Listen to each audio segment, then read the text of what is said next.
Suhasini Kannada blog ಚಾನೆಲ್ಗೆ ನಿಮ್ಗೆಲ್ಲರಿಗೂ ಸ್ವಾಗತ. Welcome back to my channel. So ಇವತ್ತು ತಿಂಡಿ ಐತೆಲ್ಲ ಆದ್ಮೇಲೆ ಮಧ್ಯಾಹ್ನ ಮೇಲೆ ವ್ಲಾಗನ್ನ ಶುರು ಮಾಡಿದ್ದೀನಿ. ಸೊ ಟೈಮ್ ಬಂದು ಇವಾಗ 11:30 ಆಗ್ತಾ ಇದೆ. ಮಧ್ಯಾಹ್ನಕ್ಕೆ ನಾನು ಇವಾಗ ಅಡುಗೆ ಮಾಡ್ತಾ ಇದ್ದೀನಿ. ಇವತ್ತು ಸಿಂಪಲ್ ಆಗಿ ಅಡುಗೆ, ಜಸ್ಟ್ ಬರೀ ವೆಜಿಟೇಬಲ್ ಸಾಂಬಾರ್ ಮಾಡ್ತೀನಿ ಮತ್ತೆ ಅದ್ರ ಜೊತೆ ಪರೋಟ.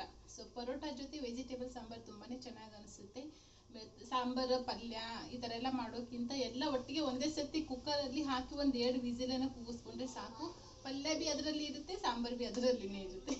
ನಾನು ಸ್ಯಾಟರ್ಡೆ ಸಂಡೇ ಬಂದರೆ ಈ ಥರನೇ ಮಾಡ್ತೀನಿ. ಅಡುಗೆ ಮಾಡೋದಕ್ಕೆ ಮನಸ್ಸಿಲ್ಲ ಅಂದರೆ ಈ ಥರ ಅಡುಗೆ ಮಾಡ್ತೀನಿ ನಾನು. ಹಾಗೆ ಇನ್ನೇನು ವರಮಹಾಲಕ್ಷ್ಮಿ ಹಬ್ಬ ಹತ್ತಿರ ಬಂದೇ ಬಿಡ್ತು. ಸೊ ಕ್ಲೀನಿಂಗ್ ಕೆಲಸ ಎಲ್ಲ ಆಗಿದೆ ನಂದು. ಜಸ್ಟ್ ಬರೀ ಇವಾಗ ಏನಿದೆ ಸಣ್ಣ ಪುಟ್ಟ ಶಾಪಿಂಗ್ ಅಷ್ಟೇ ಮಾಡಬೇಕು.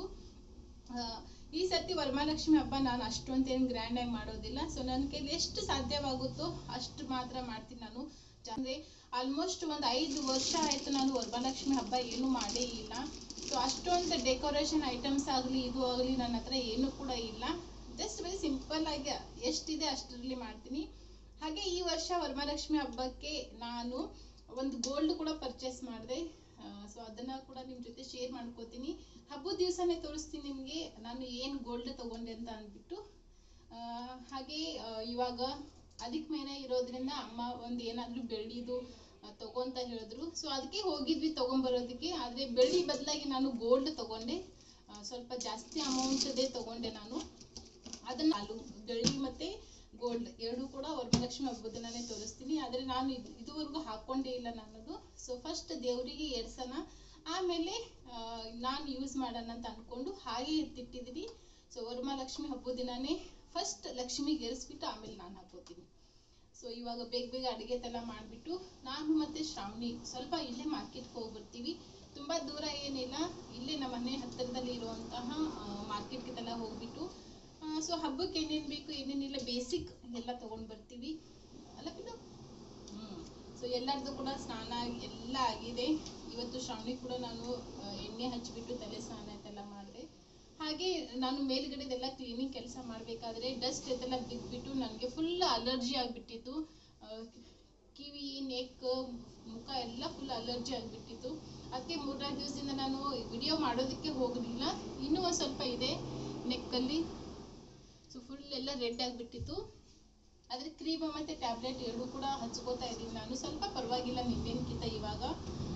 ಹಾಗೆ ಈ ಸ್ಯಾಟರ್ಡೆ ನಮ್ಮದು ಬೇರೆ ಪ್ಲ್ಯಾನೇ ಇತ್ತು. ಆದರೆ ನನಗೆ ಈ ಥರ ರಿಯಾಕ್ಷನ್ ಆಗಿದ್ದಕ್ಕೆ ಆ ಪ್ಲ್ಯಾನನ್ನು ಕ್ಯಾನ್ಸಲ್ ಮಾಡಿದ್ವಿ. ಯಾಕಂದರೆ ಮತ್ತೆ ಬಿಸಿಲಲ್ಲಿ ಮತ್ತು ಡಸ್ಟಲ್ಲಿ ಹೋದರೆ ಇನ್ನೂ ಜಾಸ್ತಿ ಅಲರ್ಜಿ ಆಗ್ಬೋದು ಅಂತ ಅಂದ್ಬಿಟ್ಟು ಆ ಪ್ಲ್ಯಾನನ್ನು ಕ್ಯಾನ್ಸಲ್ ಮಾಡ್ತೀವಿ.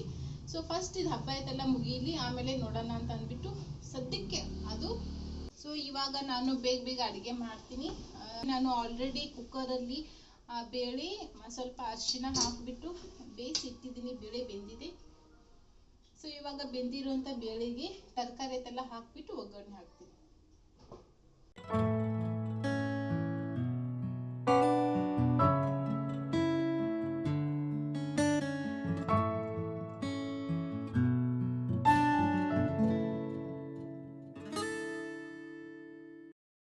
ಇವಾಗ ಸಾಂಬಾರು ಮಾಡೋದಕ್ಕೆ ನಾನಿಲ್ಲಿ ಏನೇನು ತರಕಾರಿ ತೊಗೊಂಡಿದ್ದೀನಿ ಅಂತಂದರೆ ಸ್ವಲ್ಪ ಬೀನ್ಸ್, ಸ್ವಲ್ಪ ಕ್ಯಾರೆಟ್, ಹಾಗೆ ಸ್ವಲ್ಪ ಸಾಂಬಾರು ಈರುಳ್ಳಿನ ತೊಗೊಂಡಿದ್ದೀನಿ. ಈ ಥರದ್ದು ಸಾಂಬಾರು ಈರುಳ್ಳಿ ನಿಮ್ಮ ಹತ್ರ ಇಲ್ಲ ಅಂದರೆ ನೀವು ನಾರ್ಮಲ್ ಈರುಳ್ಳಿ ಕೂಡ ತೊಗೋಬೋದು. ಹಾಗೆ 1 ಟೀ ಸ್ಪೂನಷ್ಟು ಶುಂಠಿ ಬೆಳ್ಳುಳ್ಳಿ ಪೇಸ್ಟ್, ಸ್ವಲ್ಪ ಫ್ರೆಶ್ ಕರಿಬೇವು, ಹಾಗೆ ಸಣ್ಣದಾಗಿ ಕಟ್ ಮಾಡ್ಕೊಂಡಂಥ ಆಲೂಗಡ್ಡೆ, 1 ಬದನೆಕಾಯಿ, ಹುಣಸೆಹಣ್ಣು ಸ್ವಲ್ಪ ನೆನೆಸಿಟ್ಟಿದ್ದೀನಿ. ಹಾಗೆ 2 ಮೀಡಿಯಮ್ ಸೈಜು ಟೊಮೆಟೊ, ಅದು ಕೂಡ ಸಣ್ಣದಾಗಿಯೇ ಕಟ್ ಮಾಡಿ ಇಟ್ಕೊಂಡಿರೋದು. ಅದಾದ ನಂತರ ಇಲ್ಲಿ ಕುಕ್ಕರಲ್ಲಿ ನಾನು ಅರ್ಧ ಕಪ್ಪಷ್ಟು ಬೇಳೆನ ಬೇಯಿಸಿದ್ದೀನಿ. ಹಾಗೆ ಬೇಯಿಸುವಾಗ 1/2 ಟೀ ಸ್ಪೂನಷ್ಟು ಅರಿಶಿನ ಹಾಕ್ಕೊಂಡು ಚೆನ್ನಾಗಿ ಅದನ್ನು ಮಿಕ್ಸ್ ಮಾಡಿ ಸ್ವಲ್ಪ ಅದಕ್ಕೆ ಕೊತ್ತಂಬರಿ ಕೂಡ ಹಾಕ್ಕೊಂಡಿದ್ದೀನಿ. ಇವಾಗ ಇದಕ್ಕೆ ಒಗ್ಗರಣೆ ಹಾಕ್ಕೊಳ್ಳೋಣ. ನಾನು ಸಾಂಬಾರು ಒಗ್ಗರಣೆ ಇವತ್ತು ಕುಕ್ಕರಲ್ಲೇ ಹಾಕ್ಕೋತಾ ಇದ್ದೀನಿ. ಯಾಕಂದರೆ ತರಕಾರಿ ಅದೆಲ್ಲ ಹಸಿದೇ ಇರೋದರಿಂದ ಕುಕ್ಕರ್ಗೆ ನಾನು 1 ವಿಸಿಲನ್ನು ಕೂಗಿಸ್ಕೋತೀನಿ. ಸೊ ಇವಾಗ ಕುಕ್ಕರ್ಗೆ ನಾನು 1/2 ಟೇಬಲ್ ಸ್ಪೂನಷ್ಟು ಎಣ್ಣೆ ಹಾಕ್ಕೊಂಡಿದ್ದೀನಿ. ಅದಾದ ನಂತರ 1/2 ಟೀ ಸ್ಪೂನಷ್ಟು ಸಾಸಿವೆ ಚೆನ್ನಾಗಿ ಸಿಡಿದ ಮೇಲೆ ಒಂದೇ ಒಂದು ಚಿಟಿಕೆಯಷ್ಟು ಹಿಂಗು ಮತ್ತು ಒಣ ಮೆಣಸಿನಕಾಯಿ 1 2-3, ಮತ್ತು 1 ಟೀ ಸ್ಪೂನಷ್ಟು ಜೀರಿಗೆನ ಹಾಕ್ಕೊಂಡು ಚೆನ್ನಾಗಿ ಈ ಥರ ಎಣ್ಣೆಯಲ್ಲಿ ಮೊದಲು ಫ್ರೈ ಮಾಡಿಕೊಂಡು ಅದಾದ ನಂತರ ಇವಾಗ ಈರುಳ್ಳಿ ಮತ್ತು ಶುಂಠಿ ಬೆಳ್ಳುಳ್ಳಿ ಪೇಸ್ಟ್ ಹಾಗೆ ಅದ್ರ ಜೊತೆ ಸ್ವಲ್ಪ ಕರಿಬೇವನ್ನು ಹಾಕೋತಾ ಇದ್ದೀನಿ. ಇವಾಗ ಇದ್ರದ್ದು ಕೂಡ ಸ್ವಲ್ಪ ಹಸಿ ವಾಸನೆ ಎಲ್ಲ ಹೋಗುವವರೆಗೂ ಚೆನ್ನಾಗಿ ಎಣ್ಣೆಯಲ್ಲಿ ಫ್ರೈ ಮಾಡ್ಕೋಬೇಕು. ಸ್ವಲ್ಪ ಈರುಳ್ಳಿದು ಲೈಟಾಗಿ ಕಲರ್ ಚೇಂಜ್ ಆಗಲಿ. ಸುಮಾರು 1 ನಿಮಿಷ ಫ್ರೈ ಮಾಡ್ಕೊಂಡ್ರೆ ಸಾಕು. ನೋಡಿ ಈ ಥರ ಗ್ಯಾಸ್ ಫ್ಲೇಮ್ ಸ್ವಲ್ಪ ಮೀಡಿಯಮ್ಲಿನೇ ಇಟ್ಕೊಂಡು ಫ್ರೈ ಮಾಡ್ಕೋತಾ ಇದ್ದೀನಿ. ಈ ಥರ ಫ್ರೈ ಮಾಡ್ಕೊಂಡಾದಮೇಲೆ ನೆಕ್ಸ್ಟ್ ಇವಾಗ ಕ್ಯಾರೆಟ್ ಮತ್ತು ಆಲೂಗಡ್ಡೆನ ಹಾಕೋತಾ ಇದ್ದೀನಿ. ಅದಾದ ನಂತರ ಮೀಡಿಯಮ್ ಸೈಜ್ 2 ಟೊಮೆಟೊ, ನಿಮಗೆ ಸಾಂಬಾರಿಗೆ ಎಷ್ಟು ಹುಳಿ ಬೇಕು ನೋಡ್ಕೊಂಡ್ಬಿಟ್ಟು ಟೊಮೆಟೊನ ಹಾಕ್ಕೊಳ್ಳಿ. ಸೊ ಇವಾಗ ತರಕಾರಿ ಇದೆಲ್ಲ ಸ್ವಲ್ಪ ಚೆನ್ನಾಗಿ ಫ್ರೈ ಮಾಡ್ಕೊಳ್ಳೋಣ. ಇದ್ರದ್ದು ಕೂಡ ಸ್ವಲ್ಪ ಹಸಿ ವಾಸನೆ ಹೋಗಲಿ. ಇದೇ ತರಕಾರಿ ಹಾಕ್ಕೋಬೇಕಂತ ಏನಿಲ್ಲ. ಸೊ ನಿಮ್ಮ ಮನೆಯಲ್ಲಿ ಯಾವುದು ತರಕಾರಿ ಅವೈಲೇಬಲ್ ಇದೆ ಅದನ್ನು ಹಾಕ್ಕೊಳ್ಳಿ. ಬೇಕಾದರೆ ನೀವು ಇಲ್ಲಿ ಬರೀ ಆಲೂಗಡ್ಡೆ ಮತ್ತು ನುಗ್ಗೆಕಾಯಿ ಕೂಡ ಹಾಕ್ಕೋಬೋದು. ಸೊ ಇವಾಗ ಆಲೂಗಡ್ಡೆ ಮತ್ತು ಬದನೆಕಾಯಿನ ಹಾಕ್ಕೊಂಡು ಇದ್ರದ್ದು ಕೂಡ ಸ್ವಲ್ಪ ಒಗ್ಗರಣೆಯಲ್ಲೇ ಫ್ರೈ ಮಾಡ್ಕೋತಾ ಇದ್ದೀನಿ.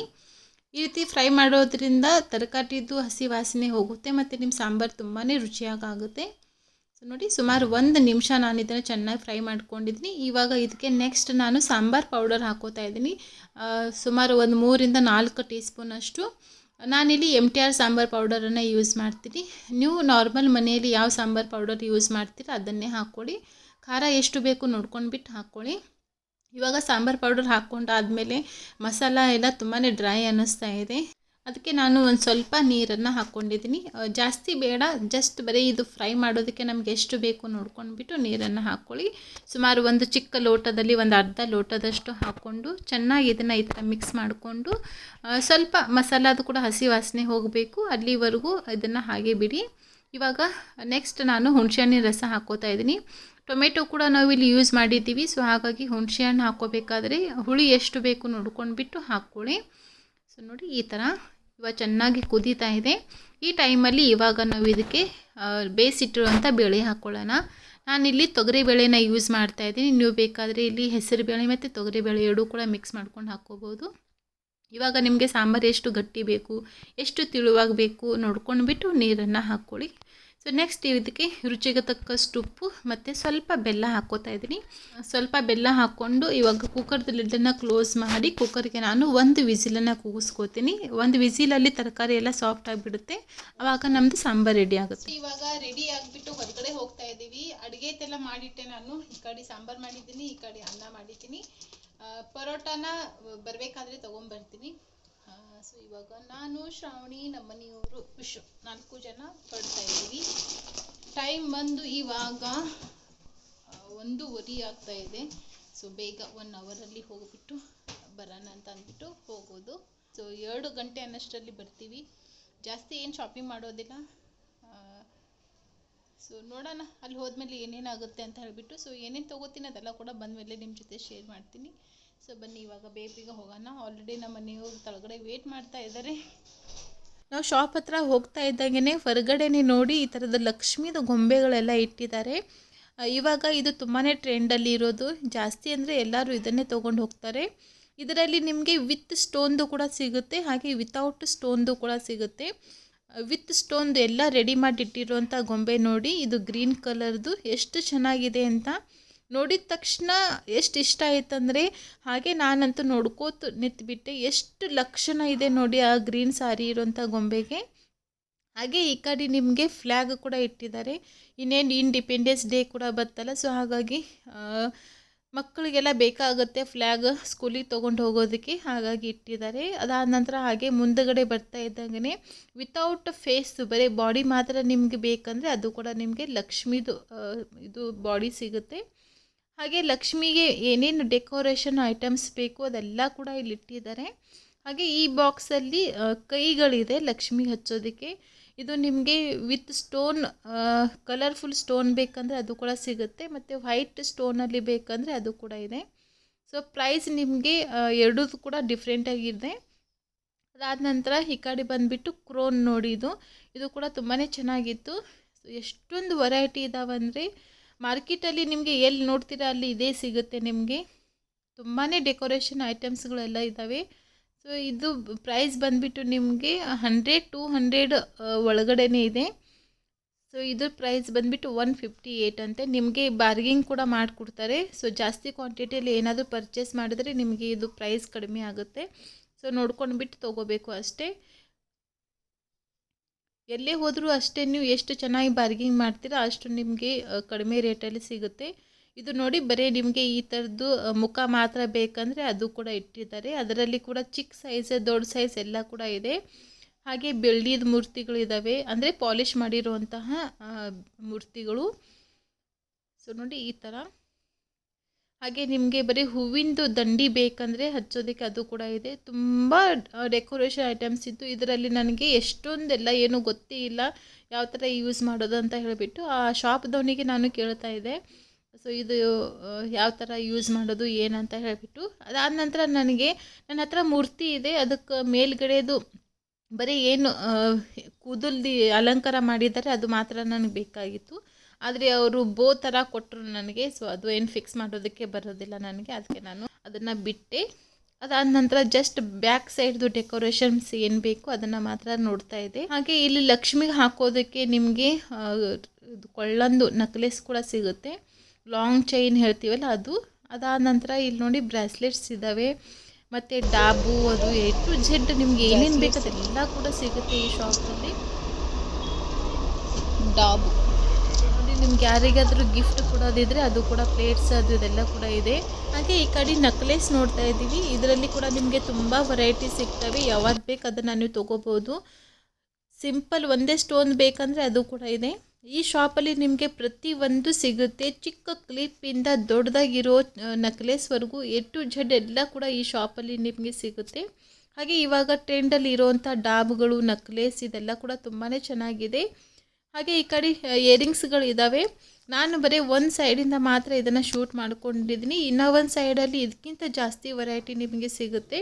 ಆದರೆ ಇವಾಗ ಹಬ್ಬ ಸೀಸನ್ ಇರೋದ್ರಿಂದ ಶಾಪ್ ತುಂಬಾ ರಶ್ ಇತ್ತು, ಅದಕ್ಕೆ ನನಗೆ ಜಾಸ್ತಿ ಏನೂ ಶೂಟ್ ಮಾಡ್ಕೊಳ್ಳೋದಕ್ಕೆ ಆಗಲಿಲ್ಲ. ಈ ಥರದ್ದು ಜುಮ್ಕಿಗಳು ನೋಡಿ ಎಷ್ಟು ವೆರೈಟಿ ಇದ್ದಾವೆ ಅಂತ ಹೇಳಿಬಿಟ್ಟು ನೋಡಿದ ತಕ್ಷಣ ನನಗೆ ಇದು ಜುಮ್ಕಿಗಳ ಮ್ಯಾಗೆ ತುಂಬಾ ಆಸೆ ಆಗಿಬಿಡುತ್ತೆ, ಆದರೆ ಹಾಕ್ಕೊಳ್ಳೋದಕ್ಕೆ ಆಗೋದಿಲ್ಲ. ಮುಂಚೆ ಆದರೆ ನಾನು ಈ ಇಯರಿಂಗ್ಸ್ಗಳೆಲ್ಲ ಹಾಕ್ಕೋತಾ ಇದ್ದೆ, ಆದರೆ ಇವಾಗಂತೂ ಬಿಟ್ಟಿದ್ದೀನಿ ನಾನು ಹಾಕ್ಕೊಳ್ಳೋದು. ಸೊ ಇದು ಸ್ಮಾಲ್ ಅಟ್ಟೆ ಚಿಕ್ಕದು ಸ್ಟೋನ್ದು ಬೇಕಂದರೆ ಅದು ಕೂಡ ಇದೆ. 265 rupees ಇದ್ರದ್ದು ಪ್ರೈಸ್. ನಿಮಗೆ ಇಲ್ಲಿ ಕಡಿಮೆ ರೇಟಿಗೆ ಕೂಡ ಮಾಡಿಕೊಡ್ತಾರೆ, ಮಾತಾಡಬೇಕು ಅಷ್ಟೇ ನೀವು. ಇಯರಿಂಗ್ಸ್ಗಳು ತುಂಬಾ ಇದ್ದಾವೆ. ಇವಾಗ ಬರೀ ನಾನು ಸಿಂಪಲ್ಲಾಗಿ ಬರೀ ಗೋಲ್ಡ್ದು ಒಂದು ಮಾತ್ರ ಹಾಕ್ಕೋತೀನಿ. ಸೊ ಚೇಂಜ್ ಮಾಡೋದಕ್ಕೂ ಕೂಡ ಆಗೋದಿಲ್ಲ ನನಗೆ, ಅಪರೂಪಕ್ಕೆ ಯಾವಾಗಾದರೂ ಒಂದು ಸರ್ತಿ ಚೇಂಜ್ ಮಾಡ್ತೀನಿ. ಹಾಗೆ ಇವಾಗ ಹಬ್ಬಕ್ಕೆ ನನಗೆ ಮತ್ತು ನನ್ನ ಮಗಳಿಗೆ ಬ್ಯಾಂಗಲ್ಸ್ ತೊಗೊಳ್ಳೋಣ ಅಂತ ಹೇಳಿಬಿಟ್ಟು ನೋಡ್ತಾ ಇದ್ದೀವಿ. ಎಷ್ಟು ವೆರೈಟಿ ಬ್ಯಾಂಗಲ್ಸ್ ಇದ್ದಾವೆ ನೋಡಿ. ಸೊ ನಿಮಗೆ ಸಿಂಪಲ್ಲಾಗಿ ಬೇಕಂದರೆ ಅದು ಕೂಡ ಇದೆ, ಮತ್ತು ಗ್ರ್ಯಾಂಡ್ ಸ್ಟೋನಾಗಿ ಬೇಕಂದರೆ ಅದು ಕೂಡ ಸಿಗುತ್ತೆ. ಸೊ ಎಲ್ಲ ಥರದ್ದು ಪ್ರೈಸ್ ನಿಮಗೆ ಡಿಫ್ರೆಂಟಾಗಿರುತ್ತೆ.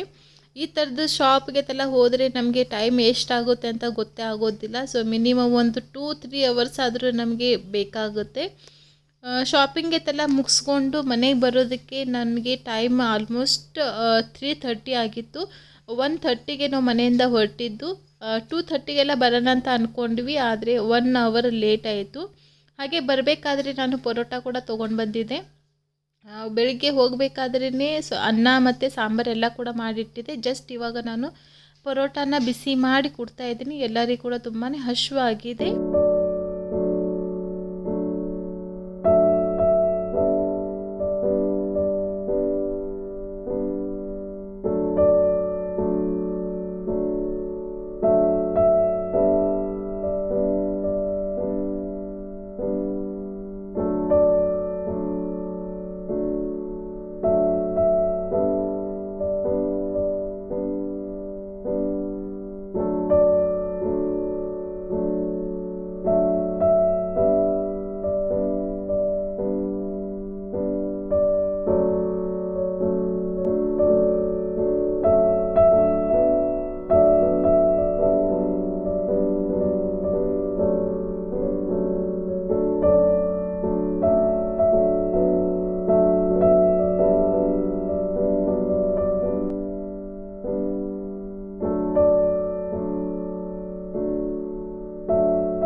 ಬರ್ನರ್ದು ಗ್ಯಾಸ್ ತಗೋಬೇಕು ಅಂತ ಹೇಳ್ಬಿಟ್ಟು ಆಕ್ಚುಲಿ ನಾವು ಬುಕ್ ಮಾಡ್ತಾನೆ ಇದ್ವಿ.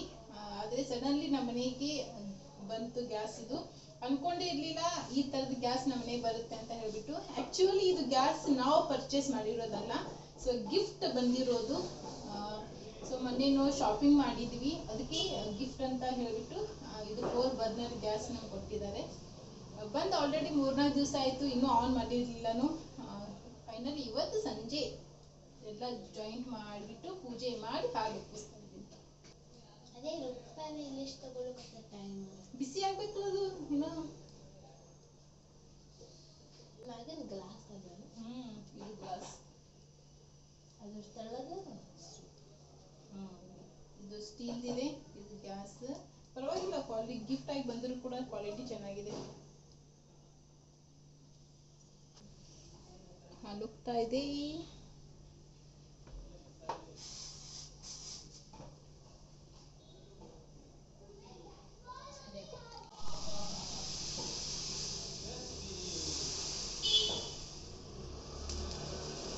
ಆಫ್ ಮಾಡಲಿ.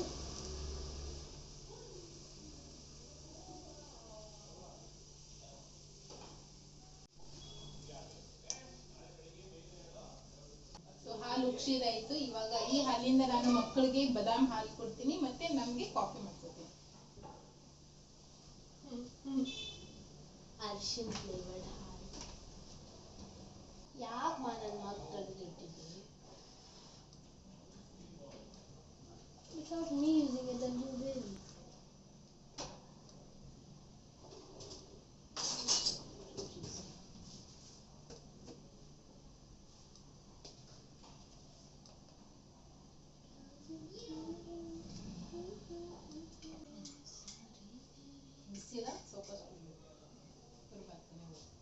ಶುಗರ್ ಬೇಡ.